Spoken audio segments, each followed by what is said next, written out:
Hey guys, and welcome to this brand new episode on Angular. Today we are going to see how to integrate a chart library with the Angular framework. So let's see how we can integrate a charts into our Angular project. And luckily, we have a fantastic library available on the npm package, which is called as ng-apex charts. This is a wrapper around the core apex charts library, but it eases the job of integrating apex charts with the Angular project. So just visit this site. I will provide the link within the description and scroll to the section called as download and installation.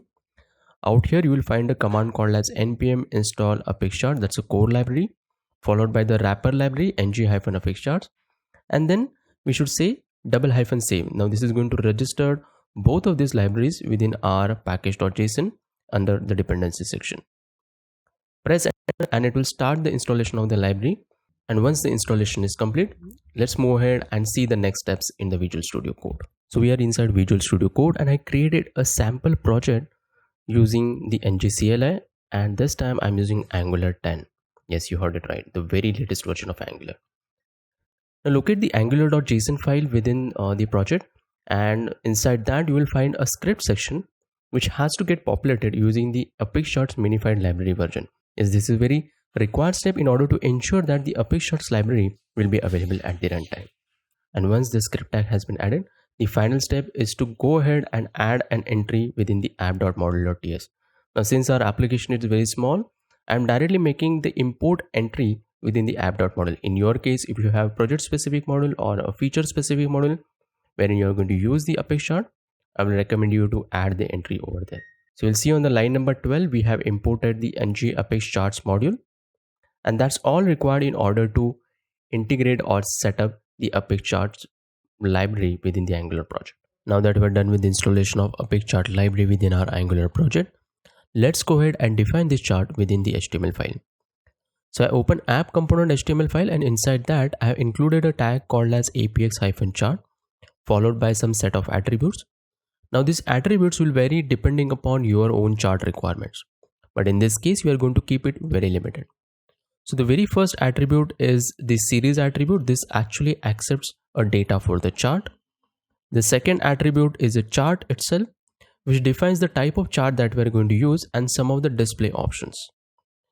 And the last option is the title, which is going to define a title for our chart. That's all required in HTML file to display the apex chart. So I created a method called as initialize chart option. Inside this, I'm going to initialize all our attributes. To begin with, I'm going to first initialize the title attribute. So this dot title is equal to, now title accepts a lot of properties. In our case, we are just going to limit it to the actual text that will be rendered inside the title, and let's give it as a text as popular languages. Okay, we are done with the title. Let's go ahead and create some sample data for our chart. So I'm going to use the series attribute. The series attribute actually requires an array of objects. So our very first element is going to be, let's assume we have a language called like Java, and then we need to supply the data points for it. So there is an attribute called as data. This requires an array of numbers. So let's give some random values, 12, 10, 19. Now these three values are enough. And finally, we need to indicate the chart type that we are going to use. So we need to initialize the chart. Again, this accepts an object and it has an attribute called a chart. So now you can see there are a lot of chart options available: area, bar, bubble, candlestick, heatmap, histogram, radar, and a lot of other options. So for the timing, we are just going to stick to the bar chart. So I'll just select that. And let me just save the project. Let's see what we'll see on the. So as you can see within the browser, there are three humongous tags getting rendered. It is actually occupying the entire screen width and height. Now this is looking pretty bad. So we are just going to set the width for our chart. And luckily we have an option within the chart attribute. It is called as width. Now width accepts a numerical value. I'm going to start off with 450 as a value, and let me just save it. And if you just go back to the browser, okay, now it's looking nice and it has a very nice subtle animation. Also, you can see that there are a lot of options which are available on the top. You can zoom your chart, zoom in, zoom out. You can even export your chart in the various formats.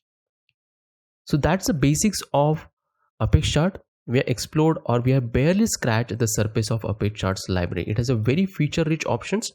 You can customize your chart types, you can customize your legends, you can customize your tooltip, and a lot of other options. And we are going to explore all of those in the upcoming videos.